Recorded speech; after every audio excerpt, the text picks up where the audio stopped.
السلام علیکم ورحمۃ اللہ وبرکاتہ۔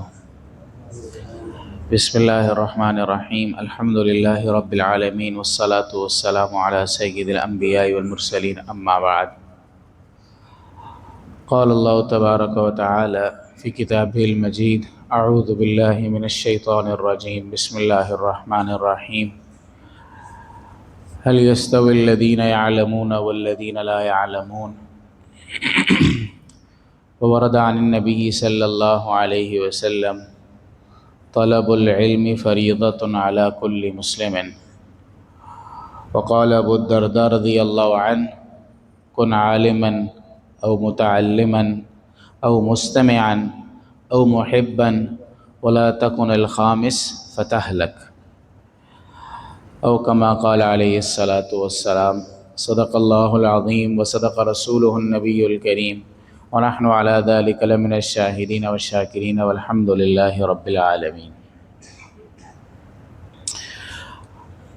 ہمارے ہاں بچوں کو پڑھایا جاتا ہے، اور پڑھائی سے پہلے ہمارے ہاں لفظ استعمال ہوتا ہے جس کو ہم کہتے ہیں کہ اس چیز کا سکوپ کتنا ہے۔ سکوپ کا لفظ بہت عام ہے، عام استعمال ہوتا ہے سکوپ۔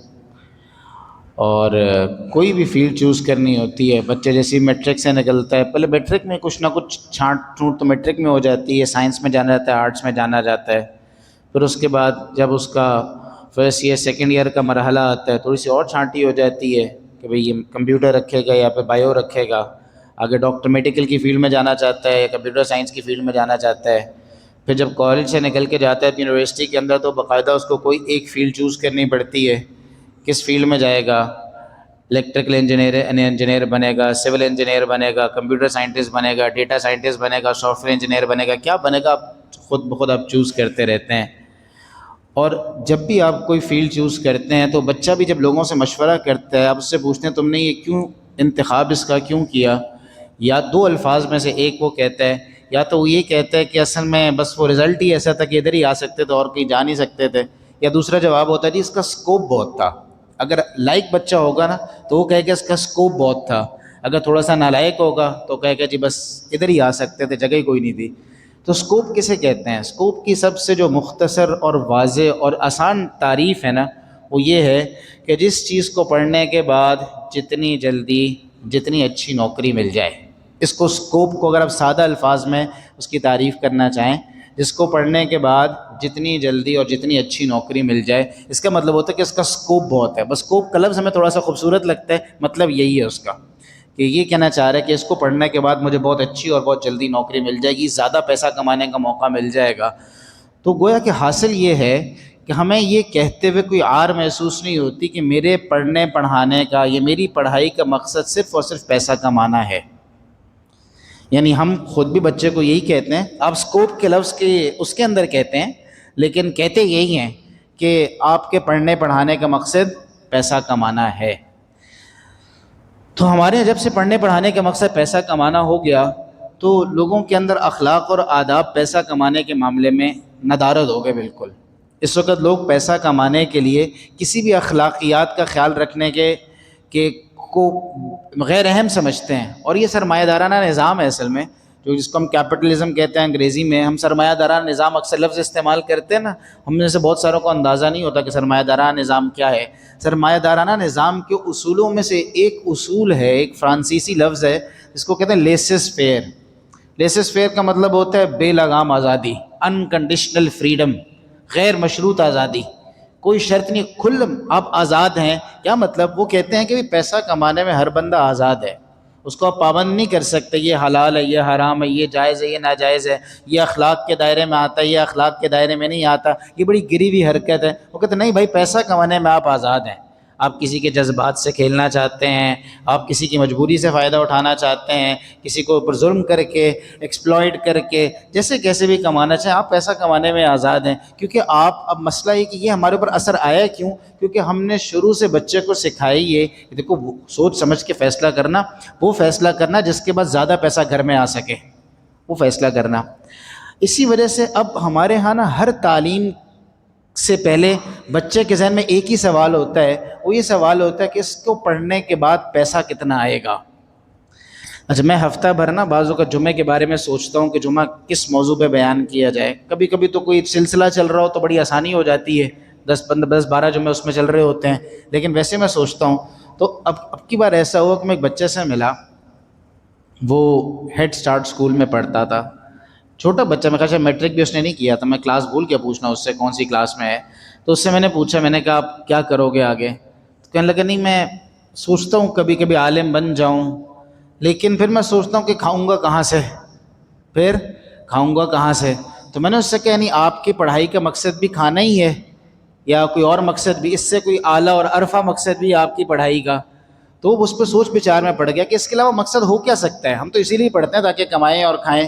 جب کمانا اور کھانا ہی ہے تو ظاہر ہے عالم بن کے تو کمانے کا موقع ملتا ہے، کھانے کا موقع ملتا ہے. سچی بات ہے، ہمارے معاشرے میں ایک عالم کی تنخواہ ایک عام جگہ کے اوپر، ٹھیک ہے کچھ لوگ اور جگہوں پہ چلے جاتے ہیں، ان کو مواقع مل جاتے ہیں، عمومی طور پہ مساجد ہوں، مدارس ہوں، جہاں کہیں پہ بھی ہوں، جو علماء کے عام طور پہ جو گزر بسر کی تنخواہوں کا جو سلسلہ ہوتا ہے وہ ایک ڈرائیور سے بہت زیادہ نہیں ہوتا.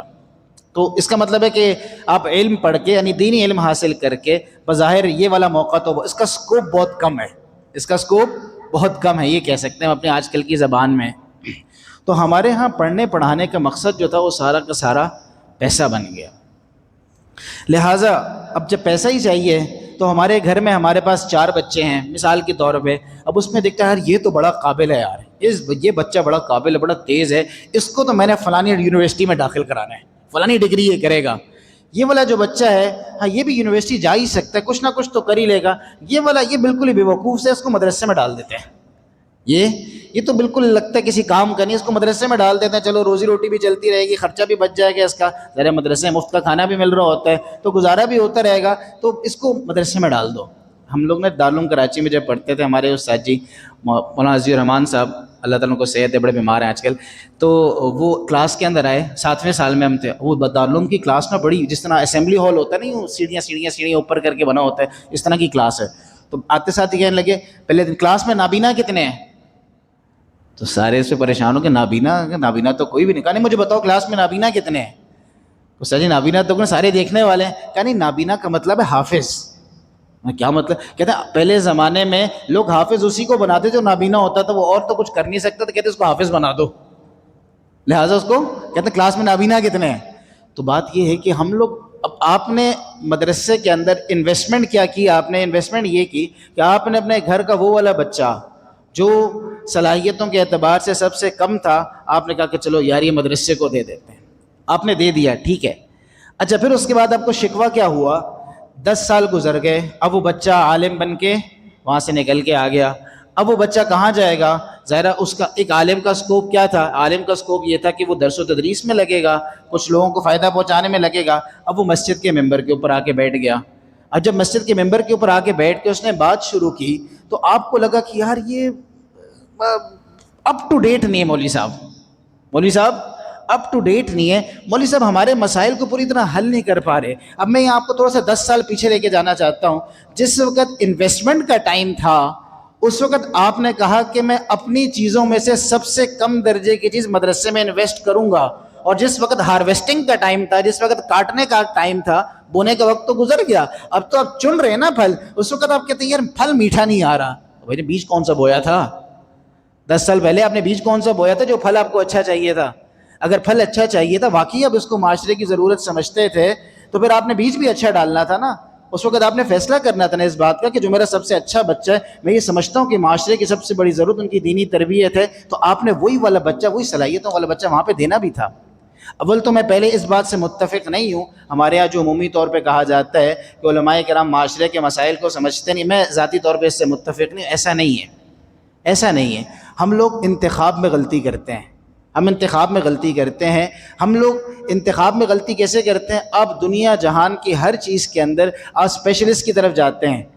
اب کتنی دفعہ ایسا ہوتا ہے کہ آپ ایک دفعہ آپ بیمار ہوتے ہیں، آپ ایک ڈاکٹر کے پاس جاتے ہیں، کچھ اور تشخیص کرتا ہے، دوسرے کے پاس جاتے ہیں کچھ اور تشخیص کرتا ہے. آپ زندگی میں بہت سارے ڈاکٹر سے گزرتے ہیں، لیکن آپ کا اعتماد کسی ایک کے اوپر بحال ہو جاتا ہے کہ یار یہ جو ہے نا، یہ میری نفس کو صحیح سمجھتا ہے. اسی طرح علماء کرام میں بھی آپ کو ڈھونڈنا پڑتا ہے. آپ کو ڈھونڈنا پڑتا ہے کہ مجھے کس سے مناسبت زیادہ ہے، کون ایسا ہے کہ جس سے میری مینٹالٹی میچ کر رہی ہے، فریکوینسی میری کس سے مل رہی ہے. لیکن میں پھر واپس بات کے اوپر آؤں گا کہ ہم دیتے کچھ نہیں ہیں، ہم دیتے نہیں ہیں. ہم نے معاشرے کے اندر ایک ایسی فضا قائم کر دی کہ جہاں پہ پڑھنے پڑھانے کا مقصد پیسہ کمانے کے علاوہ کچھ بھی نہیں ہے، کچھ بھی نہیں ہے. نافعیت کا جذبہ ختم ہو گیا ہے. اسی لیے ہمارے ہاں اب مسئلہ یہ ہوتا ہے کہ آپ میں اسلام آباد کی بات کرتا ہوں. اسلام آباد میں ہمارے یہاں شہروں میں بہت سارے گھر ہیں، بہت سارے بچے ہیں جو رہتے ہیں. ان گھروں میں رہنے والے بچوں میں سے کتنے فیصد علماء ہیں؟ آپ کہتے ہیں مجھے اسلام آباد کے اندر لانا ہے، اسلام آباد کے ممبر پہ بٹھانا ہے، اور مجھے بچہ وہ چاہیے، مدرسے میں صرف بچہ وہ پڑھے گا جو کسی گاؤں دیہات کا ہو. شہر کا بچہ تو آپ نے مدرسے کو دینا ہی نہیں ہے. لہٰذا کل کو جب وہ بچہ وہاں سے فارغ ہو کے نکلے گا، آپ کہیں گے مدرسے کے اندر کوئی ایسا فلٹر نہیں ہے کہ وہ گاؤں کے بچے کو شہر کے سارے ایڈیکیٹ سکھا سکے. ایسا کوئی فلٹر مدرسے کے اندر نہیں ہوتا، ایسا کوئی فلٹر یونیورسٹیوں کے اندر بھی نہیں ہوتا ہے. لیکن آپ کو اس کو سکھانا پڑتا ہے. یہ تربیت گھروں سے آتی ہے. پھر اس کے بعد جب آپ شکایت کی شکوہ کرتے ہیں نا، آپ کا شکوہ بنتا نہیں ہے کہنا کہ جی ممبر ہمارے مسائل حل نہیں کر رہا. آپ نے ممبر کے لیے دیا کچھ نہیں تھا. لوگ آج کل نا پیسہ لگانے کے لیے تیار ہیں. ہمارے ملک کا الحمدللہ جو ویلفیئر کا سسٹم ہے، اس میں کوئی شک نہیں ہے کہ آپ ہی لوگ سارے اس پہ پیسے دیتے ہیں. آپ لوگ چندہ بھی دیتے ہیں، مسجدیں چل رہی ہیں، سارا کا سارا آپ کے پیسوں پہ چل رہی ہوتی ہیں، مدرسے چل رہے ہیں وہ آپ ہی لوگوں کے پیسوں پہ چل رہے ہیں نا. آپ ہی لوگ اس کے اوپر مدد کر رہے ہیں. کوئی بندہ کچھ دے رہا ہے، کوئی کم دے رہا ہے، کوئی زیادہ دے رہا ہے. لیکن ہمارے پاکستان کے اندر ایک مساجد کا بہت بڑا نیٹ ورک ہے. پورا ہمارے پاکستان کے اندر مدارس کا ایک بہت بڑا نیٹ ورک ہے، اور وہ کوئی حکومتی امداد کے اوپر نہیں چل رہا ہوتا. وہ سارا کا سارا عام لوگوں کے، میرے آپ جیسے لوگ یہ جو تعاون کر رہے ہوتے ہیں اور مدرسے چل رہے ہوتے ہیں. پیسہ لگانے کے لیے لوگ تیار ہیں. ہمارے ملک کے اندر لوگ پیسہ لگاتے ہیں، غربت کے باوجود، اپنی کمزوری کے باوجود پیسہ لگاتے ہیں. صلاحیت دینے کے لیے کوئی تیار نہیں ہے، کوئی صلاحیت نہیں دیتا. نتیجہ یہ نکلتا ہے جب صلاحیت آپ نہیں دیتے، آپ صلاحیت نہیں دیتے، سب سے قیمتی بچے کو نہیں دیتے، اس کی صلاحیت نہیں لگاتے، اپنی صلاحیت نہیں دیتے، آپ کہتے ہیں پیسہ لے لو میرے سے، کام کر دو. یہاں تک کہ آج کل بچوں کا سب سے بڑا مسئلہ یہ ہے کہ والدین اپنے بچوں پہ صلاحیتیں لگانے کے لیے تیار نہیں ہیں. کہتے ہیں اسکول کو زیادہ فیس دے دو، مہنگے اسکول میں ڈال دو، آپ ہم سے سمر کے کیمپ کے پیسے بھی لے لیں، ہماری گرمیوں کی چھٹیاں بچوں کو مصروف رکھیں، آپ سارا کچھ کریں، ہمارے اوپر نہ ڈالیں. ہم اپنی صلاحیت نہیں لگا سکتے بچے کے اوپر. والدین اپنے بچوں پہ صلاحیت لگانے سے ڈرتے ہیں، آج کل گھبراتے ہیں، وقت نہیں دیتے، قربانی نہیں کرتے اس کے لیے. پیسہ لگانے کے لیے ہم سارے تیار ہیں، صلاحیت دینے کے لیے کوئی تیار نہیں ہے. میں جب دارالعلوم کراچی سے پڑھ کے فارغ ہوں نا، تو ایک بیت السلام ایک بہت بڑا ادارہ ہے. بیت السلام ویلفیئر ادارہ بھی ہے. بیت السلام کے تدریسی کام بھی بہت، تعلیمی سرگرمیاں بہت زیادہ ہیں. انہوں نے ایک اسکول بھی بنایا ہے، اور بہت ایک اچھا روبوٹکس کے اندر تو بہت آگے تک جا چکے ہیں وہ ماشاءاللہ. تو ان لوگوں کے ایک اچھا نام ہے اس فیلڈ کے اندر. تو اس کے جو ذمہ دار ہیں حضرت مولانا مفتی عبدالستار صاحب دامت برکاتہم العالی، میں ان کے پاس گیا. میں نے جا کے کہا حضرت میں نا ایک اسکول بنانا چاہتا ہوں، اسلامک اسکول. تو اب جب بندہ پڑھ کے فارغ ہو رہا ہوتا ہے نا، اب یہ ایک فرق ہوتا ہے، یہ تھوڑی سی ذہنیت کا فرق ہوتا ہے. ہمارے ہاں جب گریجویٹ یونیورسٹی سے نکلتا ہے نا، وہ سیدھا یہ سوچ رہا ہوتا ہے. بلکہ ہمارے یہاں جو گریجویٹس ہوتے ہیں ان کا آخر میں نا ایک پورا ایک سیمینار ٹائپ ہوتا ہے، جس میں کمپنیز والے بھی آتے ہیں اور وہ اپنی صلاحیتیں وہاں پیش کر رہے ہوتے ہیں. اور ہر بندہ اس چکر میں ہوتا ہے کہ مجھے اچھی سے اچھی جاب مل جائے، اس کی کوشش کی جا رہی ہوتی ہے. ہمارے مدرسوں میں یہ ہوتا ہے کہ جب بچہ فارغ ہو رہا ہوتا ہے نا، وہ سوچ رہا ہوتا ہے یار میں معاشرے میں جا کے کام کیا کروں گا.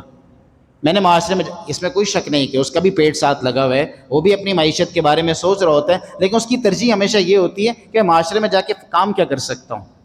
تو میں ان کے پاس گیا، میں نے جا کے حضرت بات کی ہے کہ میں اسلامک اسکول کھولنے کا سوچ رہا ہوں، کوئی ایسی صورت بن جائے کہ میں اسلامک اسکول کھولیں. تو حضرت نے مجھ سے بہت ساری باتیں کی. ایک بڑے مزے کی بات اس میں کی، مجھے کہا دیکھو لوگ تمہیں پیسہ دے دیں گے، لوگ پیسہ دینے کے لیے تیار ہیں، لوگ صلاحیتیں دینے کے لیے تیار نہیں ہیں. یہ ہو سکتا ہے کہ تم کہو نا میں نے اسلامک اسکول کھولنا ہے، تمہارے ساتھ بہت سارے لوگ ہوں گے جو فکری طور پہ تمہارے ساتھ ہم آہنگ ہوں گے، وہ کہہ رہے ہوں گے بہت اچھا کام ہے، مولوی صاحب پہ ہمیں اعتماد بھی ہے، پیسے بھی دے دیں گے، چیزیں بھی دے دیں گے، سب کچھ دے دیں گے. لیکن ایک بندے سے آپ کہیں کہ یار تم زیادہ پیسوں کے اوپر اس جگہ پہ کام کرو، تم بڑے باصلاحیت آدمی ہو، اب چونکہ ہمارے پاس ابھی فنڈز اتنے نہیں ہیں، تم تھوڑے عرصے کے لیے کم پیسے کے اوپر یہاں پہ آ کے کام کر لو، وہ صلاحیت نہیں دے گا آپ کو، وہ اپنی صلاحیت نہیں دے گا.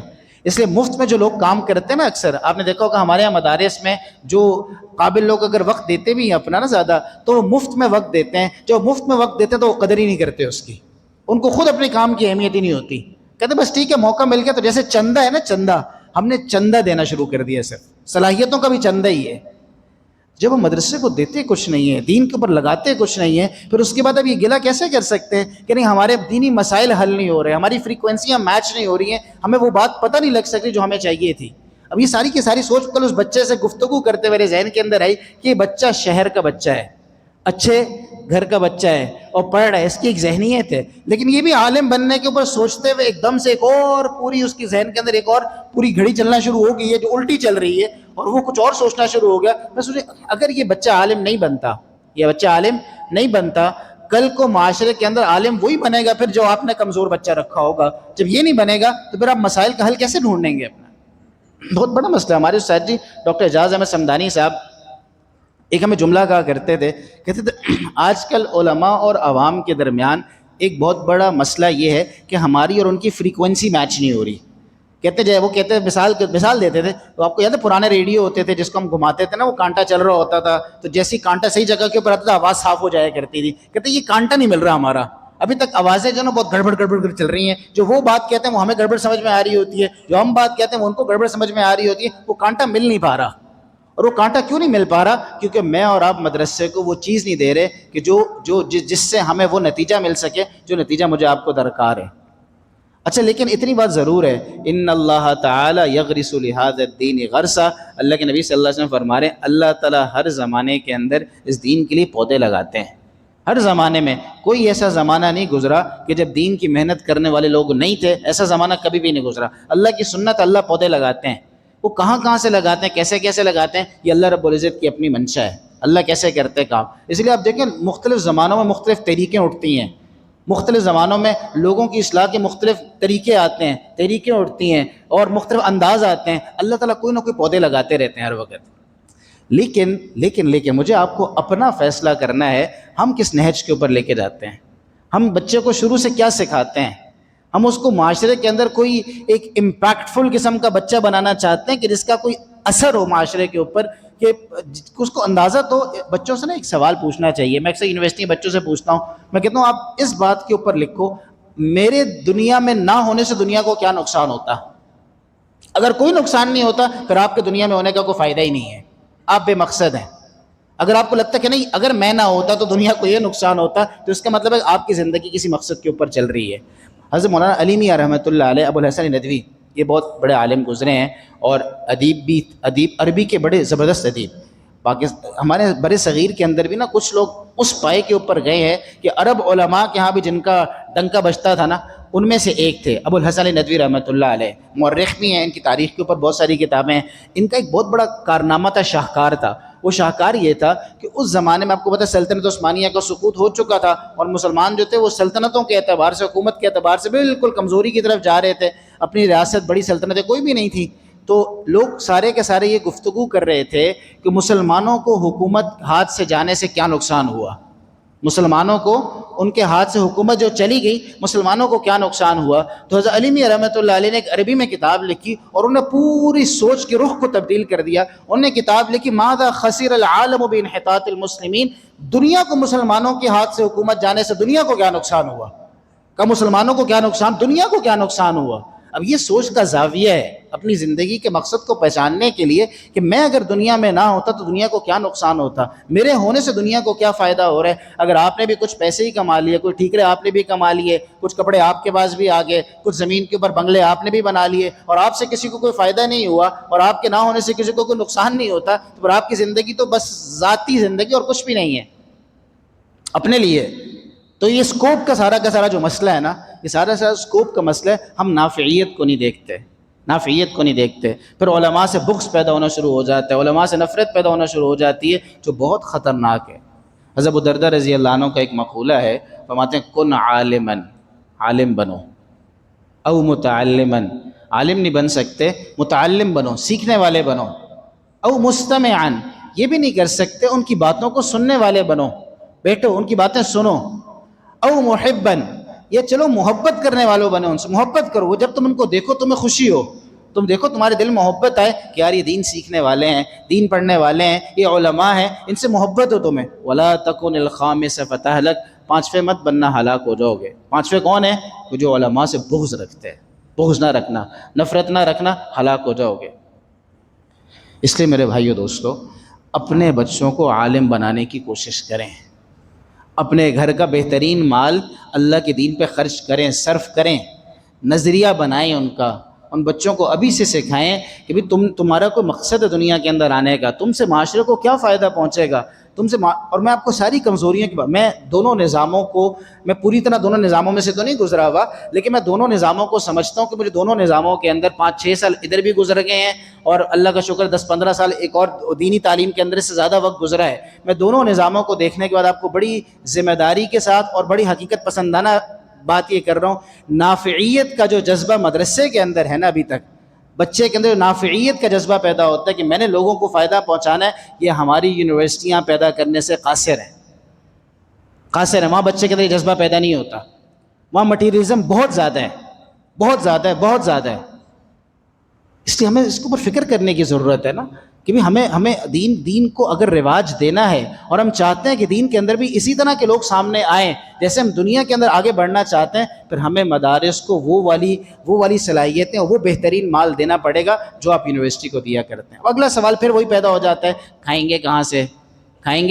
قاضی عباس صاحب رحمۃ اللہ علیہ جو پہلے آپ کے پاس ہوتی آپ بیان کرتے تھے، میں دوسرے سال میں رہے مدرسے میں، تو ایک دفعہ وہ آئے ہمارے مدرسے میں بیان کرنے کے لیے، تو بیان کرتے کرتے انہوں نے کہا کہ میں نے ایک جگہ یہ عبارت پڑھی کہ لکھی ہوئی تھی، بھائی علماء کہاں سے کھاتے ہیں؟ علماء کہاں سے کھاتے ہیں؟ تو کہتے ہیں ایک یہ عبارت لکھی ہوئی تھی، اس کے نیچے ساتھ ہی لکھا ہوا تھا جہاں سے انبیاء کھاتے تھے، حدیث میں آتا ہے العلماء ورثۃ الانبیاء، علماء انبیاء کے وارث ہیں۔ لیکن ظاہر سی بات ہے، اس کا یہ مطلب نہیں کہ عالم کے پاس کھانا کوئی آسمان سے اتر کے ڈائریکٹ اس کے گھر کے اوپر آ رہا ہے، اس کو بھی محنت ہی کرنی پڑتی ہے، اس کو بھی محنت کوشش کرنی پڑے گی، لیکن وہ کم پہ راضی ہوگا، اس کو کم پہ راضی ہونا پڑے گا، کیونکہ بات یہ کہ اگر آپ صلاحیتیں ادھر لگائیں گے تو یہاں پہ کہیں نہ کہیں تو کمی کرنی پڑے گی۔ ایک حدیث شریف، آخری حدیث عرض کرتا ہوں اور بس بات کو ختم کرتے ہیں۔ حدیث شریف کے اندر آتا ہے من احب دنیاہ اضر بآخرتہ ومن احب آخرتہ اضر بدنیا فآثروا ما یبقى علی ما یفنى، کہ جو اپنی دنیا سے محبت کرتا ہے اپنی آخرت کو نقصان پہنچاتا ہے، اور جو آخرت سے محبت کرتا ہے وہ دنیا کو کچھ نقصان پہنچاتا ہے۔ اب نقصان دونوں طرف ہوگا، یہاں زیادہ صلاحیتیں لگیں گی، کچھ کمی یہاں پہ آ سکتی ہے، یہاں زیادہ صلاحیتیں لگیں گی، یہاں پہ بھی کمی آ سکتی ہے۔ فیصلہ آپ نے کرنا ہے، فآثروا ما یبقى علی ما یفنى۔ اللہ کے نبی صلی اللہ علیہ وسلم خود ہی آپ کو بتایا جو باقی رہنے والی چیز ہے اس کو فانی ہونے والے کے اوپر ترجیح دو، اس کو ترجیح دو۔ ایک حدیث میں اللہ کے نبی صلی اللہ علیہ وسلم فرماتے ہیں طوبیٰ، خوشخبری ہے اس کے لیے، طوبیٰ خوشخبری ہے اس کے لیے، لمن جعلہ اللہ مفتاحا للخیر ومغلاقا للشر، جس کو اللہ تعالیٰ خیر کی چابی بنا دے اور جس کو اللہ تعالیٰ شر کا تالا بنا دے۔ اب یہ ساری کی ساری باتیں نافعیت سے آتی ہیں، اس لیے بچوں کی ذہن سازی کریں۔ اگر وہ عالم نہیں بھی بنتے یہ اتنا بڑا مسئلہ نہیں ہے، کوئی عالم بننا کوئی فرض واجب تو نہیں ہے، فرض کفایہ ہے، لیکن کم از کم ان کا ذہن کا نافعیت کا جذبہ ضرور پیدا ہو، لیکن ان کے دل کے اندر علم کی محبت ضرور ڈالیں، دین کے علم کی محبت ڈالیں، دین والوں کی محبت ڈالیں، علماء کی محبت ضرور ڈالیں، کہ اگر وہ عالم نہیں بھی بن سکا بالفرض، کم از کم وہ علم والوں کے ساتھ اٹھے گا بیٹھے گا، جس کی وجہ سے اس کی نشو و نما ہو، اس کی ذہنی ارتقاء کا سبب بنے گا یہ۔ اور دوسری بات، مدرسوں کو وہ بچے دینے کی کوشش کریں جو بہترین صلاحیتوں والے ہیں، تاکہ آپ کا مستقبل محفوظ ہو۔ ایک بات اور کر لیتا ہوں، 1:10 ہو گئے، ایک بات اور کر دیتا ہوں کہ مجھے نا ایک دفعہ میں یونیورسٹی میں پڑھا رہا تھا، خیر لمبی بات نہیں کرتا، ایک بچے کا مجھے میسیج آیا، اور وہ مجھے جب سیمسٹر ختم ہوتا ہے نا تو بچے کبھی شکریہ کا میسیج کر رہے ہوتے ہیں، اپنے تاثرات کا اظہار کر رہے ہوتے ہیں، تو میں کبھی بھی سوچ رہا تھا یا اللہ پتہ نہیں یہاں پہ کوئی کام بھی ہو رہا ہے نہیں ہو رہا، پتہ نہیں کہیں جہاں پہ ہم گئے ہیں یہاں پہ کوئی اپنی کو لوٹ نہ جائے، بندہ اپنے پر بھی خطرہ رہتا ہے ہر وقت۔ تو بچے کا مجھے میسیج آیا، میں حج پہ تھا اس وقت مینا کے اندر، کہنے لگا سر میں آپ کو میسیج کرنا چاہتا تھا لیکن وہ سیمسٹر کے بعد بہت ساری مصروفیات تھیں، جب مجھے آپ کے پاس پڑھنے سے بہت زیادہ فائدہ ہوا، ساری باتیں اس نے لکھی۔ آخر میں کہنے لگا کہ میں نے ساری زندگی کبھی اسلام سیکھا ہی نہیں تھا کسی سے، میں نے جو کچھ بھی سیکھا تھا یا تو کچھ یوٹیوب کی ویڈیوز سے سیکھا تھا یا کچھ مشہور جو لوگ ہوتے ہیں ان کے بیانات سن کے سیکھ لیا تھا، اس سے زیادہ میری دینی معلومات کچھ بھی نہیں تھی، میں نے کچھ بھی نہیں سیکھا تھا۔ یہ علماء کی صحبت نہ ہونے کا نتیجہ ہے، اس لیے ہم سب اس کی نیت کریں۔ اللہ تعالیٰ ہم سب کو عمل کرنے کی توفیق عطا فرمائے۔